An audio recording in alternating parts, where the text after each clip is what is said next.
Shalom, welcome to Up Close and Personal Podcast with me Rebecca Masih from Menara Doa, Jakarta.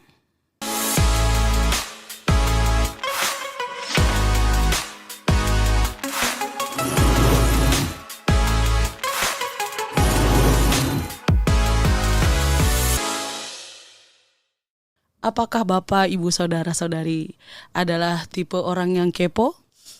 Yang kalau ada orang kumpul lalu ikut nanya, ada apa, kenapa, ada apa, dan sebagainya. Atau Bapak, Ibu, Saudara-saudari adalah orang yang bodoh amat. Ya bodoh amat lah, orang mau ngapain emang gue pikirin, bodoh amat orang mau ngomong apa, dan lain sebagainya. Pada episode kali ini kita akan membahas tentang kepo versus bodo amat gitu ya. Kalau saya personally, saya bukan orang yang kepo ya. Saya orang yang bodo amat gitu ya. Bodo amat lah lu mau ngomongin gue di belakang. Bodo amat dosa-dosa lu aja kan. Bodo amat orang mau jungkir balik di depan saya, joget-joget depan saya. Gak penting gitu ya. Dan yang penting gue enggak gitu kan ya. Bahkan ada sempet di level saya bodo amat, sangat bodo amat gitu ya. Jadi waktu itu dulu saya pernah naik angkot, lalu saya duduk di depan sebelah Pak Supir, dan Pak Supirnya digebugin, dan saya bodo amat di situ. Bodo amat, diem aja udah kayak patung, dan nggak peduli walaupun di sebelah saya udah babak belur digebugin orang gitu ya. Saya pernah ada di level sebodo amat itu gitu ya. Masih dengan narasumber kita Pastor Elke Wijanarko. Shalom Ibu. Shalom Becca. Shalom semuanya. Kepo, ada orang yang kepo. Ada orang yang bodo amat nih. Up Close and Personal pernah membahas tentang perkepoan ini Bu ya. Yang judulnya tuh dikira care tapi ternyata cuma kepo gitu ya.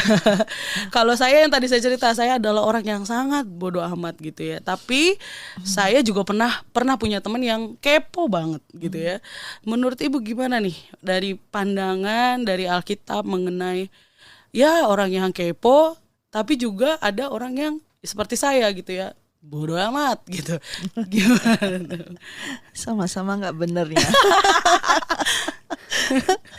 Ya, karena Tuhan tidak pernah memiliki sifat yang seperti itu. Iya. Ya, Tuhan bukan Tuhan yang kepo, atau Tuhan juga bukan Tuhan yang bodoh amat. Ya, jadi kalau kita memiliki karakter itu jelas bukan daripada Tuhan, dan itu adalah karakter iblis. Aduh. Ya, maaf, karena jelas kalau kepo yang mau sok tahu, pengen tahu, usil begitu, atau menjadi yang juga cuek bodoh amat, itu bukan Tuhan. Kalau Tuhan adalah orang sifatnya bodoh amat, maka kita nggak akan ada di sini. Iya betul. Ya, dia tidak akan turun ke dunia, dia tidak akan kembali menyelamatkan kita yang sudah terhisap dalam dosa. Maka dia bodoh amat, manusia biarin aja deh mati semua, bodoh amat gitu kan. Yang penting aku anak Bapa, nggak apa-apa. Ya. Tapi puji Tuhan, Tuhan kita bukan Tuhan yang bodoh amat. Amin. Demikian juga Tuhan kita bukan Tuhan yang kepo. Iya.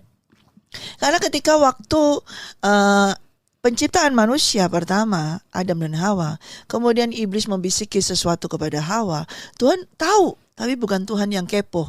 Lu tadi diapain? Ngapain lu begini, gini.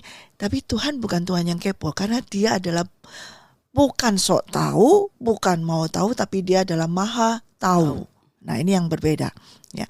Sedangkan iblis selalu pengen tahu karena dia tidak tahu apa-apa. Ya, makanya suka cari tahu dan akhirnya menjadi sok tahu. Jadi maaf, kedua hal tersebut bukan dari sifat ilahi, bukan dari sifat Tuhan. Nah, baiklah kalau bisa kita memiliki sifat-sifat seperti itu, segeralah minta ampun kepada Tuhan.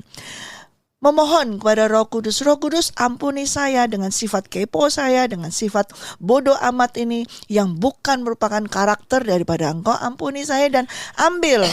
Tapi berikanlah sifat-sifat ilahimu, berikanlah sifat-sifatmu, yaitu sifat yang asli, kemurnian hati, ketulusan hati, ya, dan kepedulian daripada Tuhan, itu yang benar. Iya memang ya I know that bodo amat itu salah gitu ya. But sometimes ya karena gini, udah nggak ada alasan juga ya, pokoknya salah itu ya. Jadi Saya pernah kok juga. Jadi bukan berarti saya ngomong ini tadi saya nggak pernah. Saya pernah karena tadi kita ini semua terhisap oleh dosa. Pasti memiliki sifat karakter daripada iblis. Saya pernah menjadi orang seperti BK, mungkin bahkan lebih daripada BK, lebih bodoh amat lagi, lebih cuek lagi, itu pernah. Ya, tapi semuanya itu Roh Kudus menyadarkan saya bahwa itu bukan sifat daripada Tuhan Yesus. Iya. Dan itu saya serahkan. Saya katakan kalau ini bukan sifatmu, ambil. Dan itu tidak ada. Jadi saya bukan berarti nggak pernah ada, saya pernah di situ. Jadi Iya. tahu. Di sini ada buku gitu ya, belum saya baca sih, cuma saya melansir dari kumparan.com. Menurut sikap bodoh amat itu, menurut bodoh amat seni mencipta bahagia, meraih cita-cita dan cinta. Ya. Jadi bodoh amat itu adalah kemampuan yang mengharuskan seseorang untuk memiliki kebijaksanaan dalam mengidentifikasi dan memilih berbagai aspek kehidupan gitu ya. Jadi wah bijaksana nih bodoh amat, ternyata enggak ya Bu ya. Berbeda. Bukan dari Tuhan gitu ya. Karena menurut saya dulu gitu ya, sometimes bodoh amat itu penting gitu ya. Kalau menurut aku gitu ya, bodoh amat itu penting gitu ya, karena aku nggak mau masukin hal-hal remeh ke otakku ini gitu ya, yang udah riuh di sini. Jadi kalau yang remeh-remeh, bodoh amat lah gitu, nggak usah dimasukin. Dan juga untuk istilahnya, kalau membentengi aku gitu dari supaya tidak sakit hati, tidak kepahitan, tidak tersinggung, tidak cepat tersinggung, tidak marah gitu ya. Ya udah aku bikin benteng dan nama bentengnya itu adalah bodoh amat gitu. Nah, bagaimana tuh Bu? Salah juga kan membuat benteng seperti itu? Ya. Nah, itu pada dasarnya adalah maaf lagi karena saya harus menyampaikan karena saya adalah orang tersebut. Pernah, I've been there, I've been that person ya. Dan itu adalah kesombongan yang paling level tingkat tinggi. Silent, kayaknya nggak sombong, tapi dengan sikap bodoh amat itu sudah sombong. Itu adalah sifatnya iblis, sombong. Berarti bodoh amat itu nggak peduli. Lu mau apa? Saya juga seperti itu. Lu mau jungkir balik di depan gue selama lu nggak ngenain gue, bodoh amat. Itu saya lebih parah lagi. Dan itulah Tuhan katakan itulah kesombongan. Dan itulah sifat iblis. Dan itu semua harus dibuang. Saya serahkan kepada Tuhan. Itu kesombongan. Kesombongan kita yang sepertinya kita ini kokoh, sepertinya kita ini kuat, tapi ternyata rentan di dalam. Makanya kita bangun benteng dengan bodoh amat, biarin aja. Saya percaya ketika kamu melihat orang di sebelahmu dipukulin itu, kamu diam aja. Tapi saya yakin di dalam hatimu kamu juga takut. Ntar kalau kena gue gimana? Tapi bodoh amat. Supaya kamu tidak, ntar kalau aku ikut-ikut, terkena lagi. Nah sebetulnya deep down inside your heart ada ketakutan. Cuman kamu tutup dengan keteguhan, kayak kokoh, kayak ini. Nah itu bangunan bodong, bohong. Dan itu dibangun oleh kesombongan kita. Kesombongan yang kita terima dari iblis. Itu kubu-kubu itu harus dihancurkan. Itu adalah kubu-kubunya iblis yang membuat kita ini tidak tersentuh. Nah itu adalah iblis, kesombongan dia. Ya saya dulu orangnya adalah the untouchable, tidak bisa disentuh orang. Saya tidak mau disentuh orang. Itu seperti itu, sombong. Itu itu bangun benteng. Ya. Dan Tuhan tidak demikian. Bahkan Tuhan itu menjamah orang yang kusta. Dia menjamahnya. Ya. Orang kusta itu kalau dijamah bisa tertular. Tapi Tuhan menjamahnya. Nah itulah kasih, itu karakter daripada Tuhan Yesus Kristus. Tapi iblis karakternya jangan jamah, jangan sentuh. Kamu harus di sini, kamu nih, itu membangun benteng sendiri. Dan itu adalah yang harus dihancurkan. Kubu-kubu itu bukan berasal dari Tuhan. Itu kubu-kubu pertahanan yang dari iblis supaya kita ini tidak mau disentuh orang, tidak mau menyentuh orang, tidak mau masuk, tidak mau dimasukin. Nah itu tidak akan bisa. Karena Tuhan menciptakan kita bukan menjadi individual seperti itu. Kita diciptakan menjadi makhluk yang serupa dengan gambar Tuhan, yang memiliki kasih, yang bergaul, ya, bersentuhan. Karena itu gunanya Tuhan menciptakan ini, jari kita, kulit kita ini sentuh untuk bisa bersentuh, menjamah. Kita merasakan kalau misalnya BK lagi dingin, BK lagi dingin ya. Kalau panas kita bisa merasakan. Itu Tuhan menciptakan, di sini ada sense-nya. Kalau enggak, Tuhan ngapain untuk menciptakan ini? Kalau kita diciptakan untuk menjadi orang yang tidak tersentuh, ya robot aja seperti itu, tidak bisa ini merasakan. Tapi Tuhan menciptakan kita ini serupa dengan gambarnya Dia. Termasuk juga tubuhnya ini Dia buat sedemikian rupa supaya kita bisa menjamah, menyentuh, merasakan. Nah, supaya apa? Bergaul, ada komunitas, ada pergaulan, ada persaudaraan yang berdasarkan dari kasih ilahi. Nah, iblis sejak awal merusak hal tersebut dengan membangun suatu benteng-benteng sepertinya kokoh, sepertinya hebat. Itu adalah dia untuk memisahkan. Ya. Dengan apa? Tadi mau kepo, mau bodoh amat, itu dibangun itu dari iblis supaya kalau kamu diam aja nggak peduli, kamu nggak akan disakiti. Nggak mungkin. Tetap kamu akan merasa disakitin. Itu adalah suatu defense yang palsu, bukan dari Tuhan. Yang benar adalah ketika kita mau membuka diri kita, membuka hati kita untuk mau menerima seseorang dengan apa adanya. Ya, walaupun orang itu menyakiti kita, kita mengampuninya. Nah, ketika kita mengampuninya, orang itu nyakitin kita nggak sakit lagi. Karena apa? Kita memiliki hati seperti Yesus, mengampuni. Nah, itu bukan defense, itu bukan kubu, tapi itu adalah hati. Yesus Kristus, hati Allah Bapa, hati Bapa itu tidak sakit ketika manusia yang diciptakan serupa dengan Dia itu jatuh dalam dosa, mengkhianati. Tapi Bapa tidak sakit hati, malah justru Bapa mengutus anaknya untuk menyelamatkan. Bapa tidak sakit hati, Bapa tidak berkata bodoh amat, aku ciptain lagi, aku hancurin, aku ciptain lagi. Tidak, tapi Dia memiliki hati apa? Mengampuni, forgive, mengampuni. Iya, karena selama ini juga dari apa ya?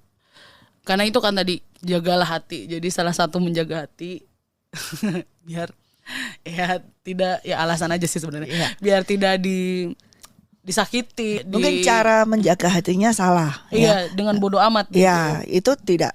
Saya pernah ngalami dengan saya jaga dengan itu tetap juga sakit hati juga. Tapi ketika saya menjaganya itu dengan tetap menerima keberadaan seseorang dan lagi yaitu forgive, mengampuni, maka itu tidak ada sakit hati lagi.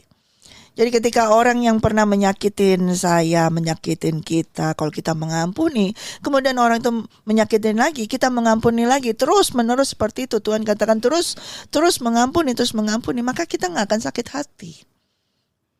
Nah, itu yang dari Tuhan, yang benar gitu, yang sesuai dengan kehendak Tuhan. Iya, sementara kepo nih ya Bu, Yeah. itu ternyata akronim dalam bahasa Inggris, knowing every particular object. Jadi pengen tahu aja, padahal kan pengennya tempe kadang.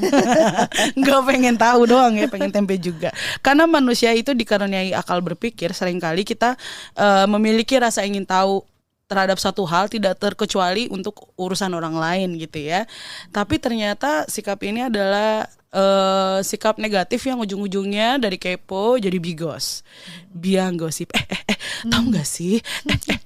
Tahu nggak sih? Jangan bilang siapa-siapa ya. Lah, lu aja nih yang tahu dari gue gitu kan, lalala gitu kan. Nah itu gimana tuh Bu? Kalau tadi bodoh amat tuh, bodoh amat lah, gue mau gimana. Tapi kepo ini sangat-sangat care ya, saking care-nya urusan orang udah meddling aja di tengah-tengahnya gitu, padahal nggak diajak. Terus akhirnya jadi gosip gitu, jadi biang gosip gitu. Nah itu gimana tuh? Nah, di sini ya kita baca ya di 1 Timotius 6 ya. 1 Timotius 6 ayat 2. Ajarkanlah dan nasihatkanlah semuanya ini. Jika seseorang mengajarkan ajaran lain dan tidak menuruti perkataan sehat, yakni perkataan Tuhan kita Yesus Kristus, dan tidak menurut ajaran yang sesuai dengan ibadah kita, ia adalah seorang yang berlagak tahu, padahal tidak tahu apa-apa. Penyakitnya ialah mencari-cari soal dan bersilat kata yang menyebabkan dengki, cedera, fitnah, curiga, percecokan antara orang-orang yang tidak lagi berpikiran sehat dan yang kehilangan kebenaran, yang mengira ibadah itu adalah suatu sumber keuntungan. Ya. Memang ibadah itu kalau disertai rasa cukup memberi keuntungan besar. Sebab kita tidak membawa sesuatu ke dalam dunia dan kita pun tidak dapat membawa apa-apa keluar asal ada makanan dan pakaian cukuplah. Ya. Jadi orang yang melakukan itu sebetulnya tidak tahu apa-apa. Dan dia berlagak tahu. Dan itulah yang membuat percecokan, itu yang membuat permasalahan. Akhirnya keluar omongan kosong yang tidak berarti dan bukan perkataan firman Tuhan. Ya. Jelas kalau demikian itu berarti perkataan daripada siapa? Iblis. Nah, sifatnya iblis. Ya, tentunya ya harus bertobat, harus berubah. Ya. Memang banyak karena itu akibat dari terhisapnya karakter iblis di dalam setiap manusia ini. Berarti apa? Kalau begitu kan setiap hari kita harus minta ampun kepada Tuhan. Setiap hari kita harus mau dibersihkan oleh Roh Kudus. Setiap hari kita harus mau pelepasan. Setiap hari kita mau dimurnikan, terus dimurnikan. Siapa tahu masih ada karakter-karakter iblis yang masih dalam kita. Ya. Nah, kalau orang-orang seperti itu tentunya ya kita kasih tahu yang benar, kebenaran firman Tuhan. Ya. Kalau misalnya juga yang tadi nggak mau tahu, maunya tempe juga nggak bisa, ya kan? Jadinya menuju kepada bodoh amat tadi, ya. Tapi kalau yang mau tahu terus nggak bisa juga, gitu loh. Kamu bisa mau tahu apa? Yang harus kamu tahu adalah kebenaran firman Tuhan. Itu yang harus cari tahu terus, cari seperti Daud. Aku mencari wajahmu terus, aku mencari kebenaranmu terus, aku mencari mengenal engkau terus menerus. Itu yang dilakukan oleh Daud. Dia tidak mencari tahu manusia, pribadi, karakter, tapi yang dia mau cari kenal adalah pribadi Yesus. Daripada kamu cari tahu orang kemudian kamu ngomongin, lebih baik kamu cari tahu tentang Tuhan Yesus kemudian ngomongin Tuhan Yesus. It's okay kalau kamu ngomongin Tuhan Yesus, itu bukan gosip, tapi kamu memberitakan tentang Dia. Cari tahu kebenaran tentang Tuhan Yesus, cari tahu tentang semua apa yang dilakukan Tuhan. Kamu ceritakan, tahu nggak sih di Alkitab berkata demikian. Nah, itu kamu nggak gosip. Kamu nggak membicarakan Tuhan Yesus, gosipin Tuhan Yesus, enggak. Tapi justru kamu memberitakan firman Tuhan. Iya sih benar. Kadang tadinya ya itu dia yang bikin kita akhirnya setelah kita kepo gitu ya, kita menggosip jadinya, membicarakan orang lain di belakang orang tersebut gitu. Betul. Ya kan, dan itu ya adalah suatu hal yang tidak dari Tuhan ya, Bu, ya pasti ya. Nah, gimana nih Bu ya kalau misalnya ada gitu ya orang yang terjebak, mungkin punya temen yang kepo dan suka sekali ngajak buat gosip, atau mungkin ada teman yang di mana nih temen gue bodo amat banget sih sampai ini gitu. Nah, sebagai orang yang ketiga lah ya, orang ketiga nih, harus bagaimana tuh Bu? Kalau aku dulu pernah ke temanku yang suka kepo, suka gosipin orang. Kalau dulu aku empanin gitu ya misalnya, ya memang tuh dia begini, Nasya emang begitu sih, ih benar gitu kan. Tapi ketika diubahkan oleh Tuhan gitu ya, aku juga belajar gitu ya. Ketika ada yang mengempanin lagi, oh enggak, memang ya mungkin lagi ini aja kali atau bagaimana, that's why mukanya muram gitu atau gimana gitu. Nah, itu gimana tuh kalau kita jadi orang ketiga? Apakah makin dikasih minyak panas minyak tanah ya udah nggak ada sih sekarang. Jadi makin lebar gitu atau gimana? Ya, kita harus tahu, kita sendiri harus mencari tahu tentang kebenaran firman Tuhan. Ya. Kalau kita sendiri nggak tahu kebenaran firman Tuhan, maka gampang sekali kita disarongkan, gampang sekali kita dibodohi dengan seperti itu. Dan ketika hal itu terjadi, kita juga bingung. Tambah kita, masa sih? Oh iya ya, tambah kita tambahin. Tapi kalau kita tahu kebenaran firman Tuhan, dalam arti ketika ada orang berbicara seperti itu, kita bergaul dengan Roh Kudus, bertanya, Tuhan, ini sesuai dengan firman-Mu nggak? Apakah ini berasal dari Engkau? Kalau tidak, apa yang harus aku lakukan? Aku harus menyampaikan apa? Nah, kita harus menyampaikan kebenaran firman Tuhan. Kalau memang kebenaran firman Tuhan itu adalah mungkin kita benar orang yang dibicarakan itu memang seperti itu, kita meluruskan dengan, tapi ini kita harus tetap peduli kepada dia, kita harus mendoakan dia, kita harus menolong dia. Nah, itu dibawa ke sana bukan untuk nambah minyak untuk menjadi semakin terbakar, tapi semakin ayo kita doakan dia, ayo kita deketin dia supaya dia berubah, supaya dia bertobat, mengenal kebenaran firman Tuhan. Nah, harus dibawa ke sana. Kebalikannya juga demikian. Kepada orang yang gak peduli ini, kita harus bawa lagi kepada kebenaran firman Tuhan.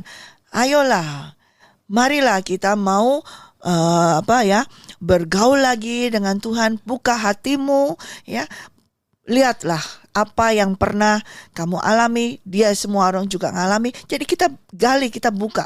Kita bawa mereka semua harus dibawa kepada firman Tuhan. Harus dibawa kepada kebenaran firman Tuhan. Jadi setiap dari kita harus menyampaikan kebenaran firman Tuhan. Seperti tadi saya katakan, kalau kita mencari tahu tentang Tuhan Yesus, dengan kita bergaul, membaca firman, berdoa, bergaul, kita tahu tentang kebenaran Tuhan Yesus, sifat-sifat karakter Tuhan Yesus, apa saja yang Tuhan Yesus kehendaki, apa saja yang Tuhan Yesus tidak mau kita lakukan, kita tahu semua. Lalu ketika ada hal tersebut, maka kita akan membicarakan Tuhan Yesus. Bukan iya itu gak benar begini-gini, tapi kita mengarah kepada orang itu dibawa kepada Tuhan Yesus, kepada kebenaran Tuhan Yesus. Kita bicarakan Tuhan Yesus. Kita bicarakan Tuhan Yesus, maka orang-orang itu akan datang kepada Tuhan Yesus. Tapi kalau kita membicarakan orang-orang, maka orang-orang itu juga tidak akan datang kepada Tuhan Yesus. Yang datang kepada kita malah iblis juga bakalan seperti itu. Tapi tetap kita harus bawa semua orang ke dalam kebenaran firman Tuhan. Iya, jangan sampai kita ya aku juga belajar banyak gitu ya, banyak hal tentang si bodoh amat ini gitu ya, yang terlalu bodoh banget gitu, bukan bodoh ya, bodoh amat gitu, yang si terlalu bodoh amat ini gitu ya.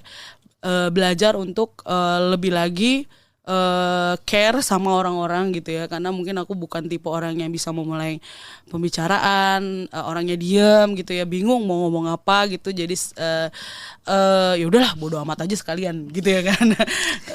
Tapi ya tetap aku belajar gitu ya, waktu kejadian itu digebukin itu udah lama banget, waktu aku masih umur belasan tahun gitu ya, jadi udah lama banget, dan aku semakin kesini semakin belajar. Tapi memang masih harus tetap ini lagi ya Boy, maksudnya dibersihin lagi, karena memang sedikit banyak masih ada lah bodo amatnya gitu lah. Nah, ada nggak sih pesan dari Ibu nih buat orang kepo? Hey orang kepo, enggak ada yang ngaku ya. Atau buat orang-orang yang mungkin pada dasarnya kan bilangnya, oh saya tidak kepo, saya hanya menyebarkan informasi, saya tidak bergosip, saya hanya menyebarkan informasi yang ada gitu, public service gitu. Jadi menyebarkan informasi gitu kan. Nah, ada nggak sih pesan buat Ibu buat orang-orang yang mungkin ya mempunyai kebiasaan yang suka kepo, atau orangnya seperti saya gitu ya, yang cenderung untuk bodo amat gitu. Ya, untuk yang suka kepo ya, lebih baik ya kamu mencari tahu tentang Tuhan, itu yang nomor satu. Ya, nomor satu, cari tahu tentang Tuhan. Siapa Tuhan Yesus, bagaimana sifatnya dia, apa yang dia lakukan, apa yang dia kehendaki. Daripada kita mencari tahu tentang seseorang, tapi bukan berarti kamu bodo amat. Ya, tetap harus kalau kamu semakin, saya yakin deh, kalau semakin kamu mencari tahu tentang Tuhan Yesus, kamu semakin mengenal dia, dan karakter sifatnya itu kamu menyerahkan hidupmu pada Tuhan, dan dia akan, karena ada roh Allah dalammu, pasti roh Allah itu akan keluar dengan sendirinya dan menjadi serupa dengan Yesus Kristus, dan sifat-sifat dari Tuhan Yesus pasti ada.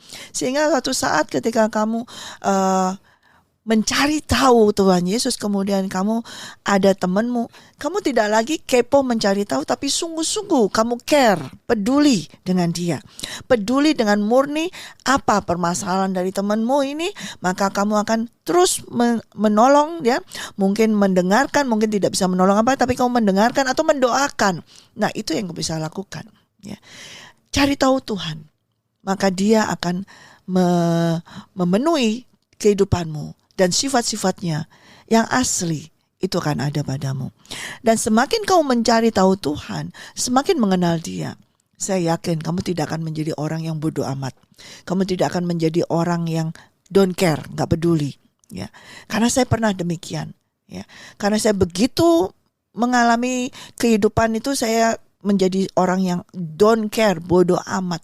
Tapi begitu yang Tuhan tangkap saya dan Tuhan ajarkan kepada saya, Dia membawa saya untuk mengenalkan sifat-sifatnya Dia, mengenalkan segala jalan-jalannya, mengenalkan apa yang mau Dia lakukan dalam kehidupan. Dan semakin mengenal Dia, otomatis dengan sendirinya sifat-sifat bodoh amat itu hilang.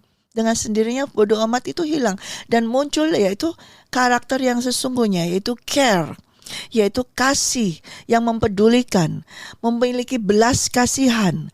Sehingga ketika kita saya hidup selanjutnya bersama dengan orang tua dan ini, care itu muncul, ya. Dan itu nggak palsu, itu langsung setelah saya mengenal Yesus, setelah saya mencari tahu tentang Yesus, maka sifat karakter Yesus itu ada dalam saya, dan itu hidup yang saya hidupi. Dan bersyukur karena ada Roh Kudus dalam kita, dan di dalam saudara semua juga ada Roh Kudus. Saudara bisa hanya berkata, Roh Kudus tolong saya, benahi saya, bersihkan saya. Saya mau mengenal Tuhan Yesus lebih lagi. Saya mau mengenal Tuhan Yesus lebih lagi. Jadi untuk semuanya, untuk yang bodoh amat dengan yang kepo adalah apa? Kenalilah Tuhan Yesus lebih lagi. Datang lebih dalam lagi kepada Tuhan Yesus. Cari tahu tentang Dia. Maka kamu akan menerima sifat-sifatnya dari Tuhan Yesus di dalam kehidupanmu. Amin. Amin, iya. Kita belajar bagaimana menjadi kepo atau menjadi orang yang bodoh amat itu bukan berasal daripada Tuhan ya Bu ya. Yeah. Jadi kita belajar lebih lagi untuk kita semakin berjalan bersama dengan Roh Kudus dalam kehidupan kita sehari-hari, sehingga kita benar-benar care, bukan care karena kepo gitu ya, tetapi memang care yang sincerely, yang tulus daripada Tuhan gitu ya Bu. Betul. Terima kasih Ibu buat hari ini. Sama-sama Beka. Sampai di sini pun dulu podcast kita pada hari ini. Terima kasih untuk support Bapak, Ibu, Saudara-saudari sekalian. Jangan lupa di like, subscribe, dan nyalakan lonceng serta share podcast Up Close and Personal. Be ready for He is coming. God bless you. God bless you.